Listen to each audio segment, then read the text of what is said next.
Psalms 43 through 45, 49, 84 and 85, and 87. Psalm or 1 Samuel 28:6, going back to the story of Saul, tells us that in hearing God's immediate voice in the days of David and Saul, that only came through dreams. We're not told how that really works. Prophets, that would be God coming to one person and him saying, "Thus saith the Lord," to a group of people. Or Urim, and that's part of the breastplate of the high priest, some kind of apparatus. Again, it's very mysterious, but it somehow gave God's will to the people. The point is, outside of these three ideas, no one expected to hear God's immediate voice or God's will, as it were, in their head or through some kind of voice. When it came to living day by day and the decisions one made when it came to one's loyalty to Yahweh, that appeal would be, of course, made through Torah. But again, that would be very general, because the Torah does not appeal to every decision a person could make. Also, remember, this is an oral society, so most people did not read anything. So what I'd like to recommend is that the most powerful way that the age in which we're living here in the Psalms, that of David and Saul at this point, the most powerful way for a person to know God and even God's will would be what we would call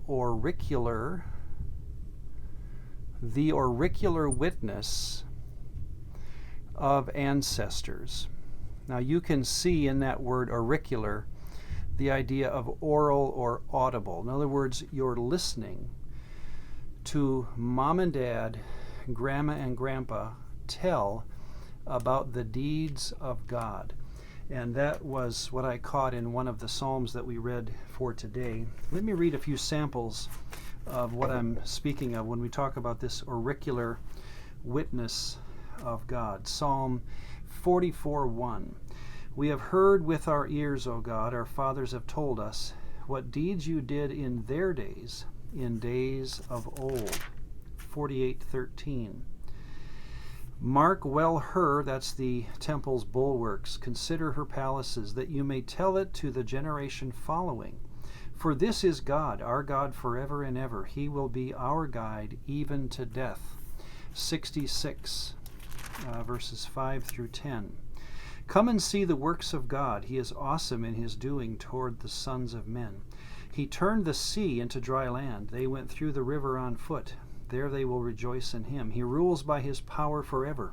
His eyes observe the nations. Do not let the rebellious exalt themselves. Oh, bless our God, you peoples, and make the voice of his praise to be heard, who keeps our soul among the living and does not allow our feet to be moved. For you, O God, have proved us. You have refined us as silver is refined." 77, 5 and 11. This will be coming up in a couple of days. "I have considered the days of old, the years of ancient times." Verse 11, "I will remember the works of the Lord. Surely I will remember your wonders of old." So the point is that, again, let me make three summary ideas here. Israel was to become, as we've used this word story, let's push it even farther. Israelites were expected to become the ultimate storytellers to the generations after them. They were to be known as, remember back in Deuteronomy 6, 4 through 6, that you were to make the conversation about Yahweh something that starts in the morning, goes through the day, and takes you into the night. You were to talk of him all the time. And that's because, again, a child loves a story. They need stories, and that's what this is so important for, or that's why it becomes so important for not just the children of one's generation, but everyone. Let me say it this way, and this is an interesting point that I think we often miss. Past miracles counted. Do you ever notice in the Psalms, and really all the literature that we've read so far in our readings, no one has wanted to see a miracle, or no one has complained to God that he's not continually doing miracles. In fact, I don't think David ever saw a miracle that I'm aware of. Depends how you define miracle maybe, but the idea of a miracle to David and the writers that we even read here, The miracle of the Exodus counted, and that's what was this witness. We would tell our children of that, and that event counted. And so there is not this need, as it were, to see it continued. When we get to Paul and the New Testament, and again, our modern Christianity is sometimes given to this idea that we even preach that we should expect miracles. You'll not hear that in the biblical story.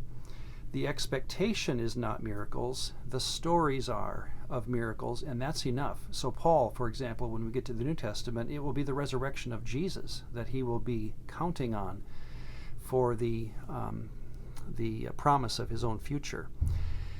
And third, I'm just going to put the word psychologically or developmentally here to explain what I mean. In fact, let me read what I wrote to myself. Psychologically and developmentally, God knows that the most powerful influence for your future is your past. Put another way, one's past is the best predictor of one's future. I know for me, if I were to read it in the Bible, I'll do it 5 out of 10 times. But if it's become me, if I have become a person that has been formed through the past, whether it's events I have witnessed or the stories that my previous generations have told me about, and I have become that kind of person, well, I'll do it 10 out of 10 times.